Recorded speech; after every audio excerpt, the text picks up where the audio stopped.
How's it going, guys? This is HD PhD 82 coming to you today to talk about tires. As you can see, I got my 2004 FLT and my 82 FXB Sturgis sitting there as my candy while I'm talking about this for you, so you don't get bored, have something to look at. First off, I'm going to talk to you about trusting a shop. Before you trust a shop to mount a tire, you should always check their equipment. Make sure they have the right tools for the job and make sure they can balance your tires.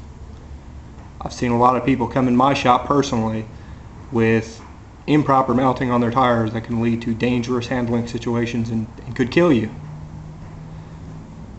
Secondly, we're going to touch on tire PSI.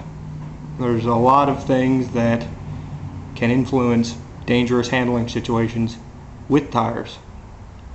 First off, I'm going to touch on finding the proper PSI that you can run in your tires. Typically, you can find this in a factory service manual direct from the manufacturer, or I'm sure you can go online and find them. But make sure it's specific for the year, make, and model for your bike, because with different weights comes different PSIs. Typically on Harleys of this size, you're looking about 30 PSI in the front, 34 to 36 in the rear. On an FLT, 32 in the front, 38 to 40 in the rear. 40 should be the maximum. If you're riding two people on a motorcycle, should exceed that amount at least 2 pounds to maintain a proper riding situation. Another thing I'm going to touch on today is what can happen if you do not run your tire to the proper PSI. Running tires low is probably the most dangerous thing you can do. It can cause weird handling characteristics, especially during slow speed cornering. It can make your bike feel like it's going to tip over. High speed, it can make your bike feel like it's wobbling. It can give you a weave, which can be dangerous. There ain't no sense in running a tire low and killing yourself. Another thing to watch out for if you run your tires low, I'll bring this in to show you. It can cup them. On the sides of your tires, it'll wear prematurely on the outsides. Now this tire isn't showing this because this is a takeoff that's just got old. I'll touch on that here in a minute. But it'll wear prematurely along the sides of your tires. Which, I mean, nobody wants to wear their tires out early. It just costs you more money. Now, running your tires too high on PSI. Running tires too high, you're not going to get that much in terms of handling. It's not going to feel very much different. You might feel the bumps in the road a little more, but in terms of tire wear, typically, especially where I'm at in Florida with a bunch of straight roads, if you run your tires high, you'll see a strip run down the center. Typically about this wide. Decrease the life of your tires dramatically. Now, you should check your PSI on your tires every time you gas up your bike. I mean, it's pretty critical, especially since it's a life and death situation every time you get on your machine. Another thing I'm going to tell you about with checking your tires is how old they are. Now, as you can see here, there's a series of numbers starting with DOT. This should be on every tire manufacturer out there, even the crap Shinko's from China. Now you'll see DOT, DATR, M17M, and then you'll see this 4008. This indicates just Department of Transportation. These numbers will indicate the plant in which letters and numbers will indicate the plant in which it was made. You'll see it's M17M. These numbers, which I have marked so you can see them better, 4008.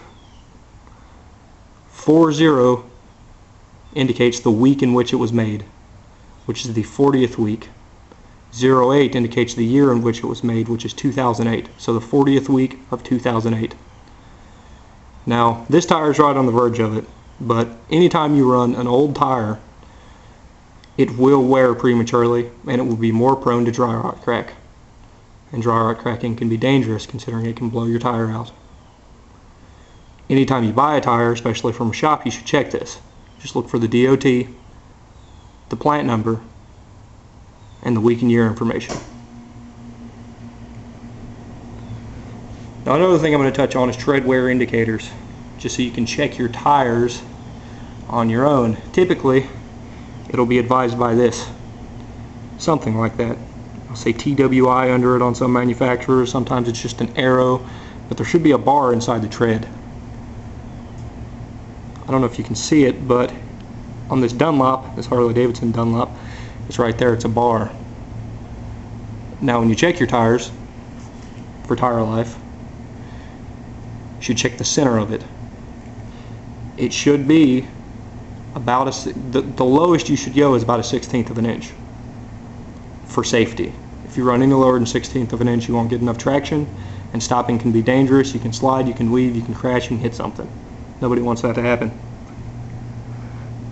About 2 to 3 millimeters, maybe 1, 2 in metric for you guys in Europe or Japan or wherever you are.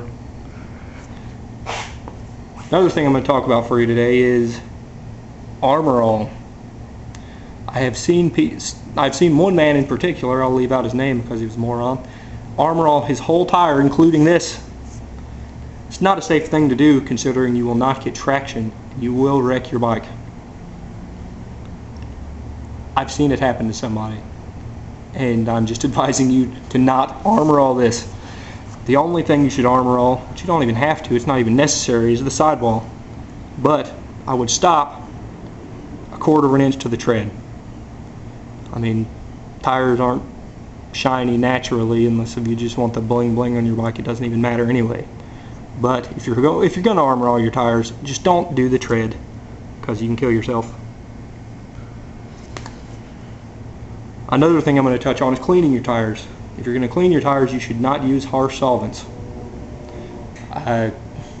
Purple cleaner, mean green, contact cleaner, carb cleaner, things like that can break down the compound of your tires and decrease the life of them. Also, it can cause dry rot cracking, which I said previously can be dangerous and blow your tire out.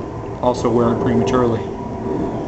If you're going to clean your tires, I would use something specifically for tires, or just warm soapy water, but make sure you get it all off there with warm water afterwards, because it can leave a white residue. Nobody wants that. You don't want your bike to look like crap if you're not going to use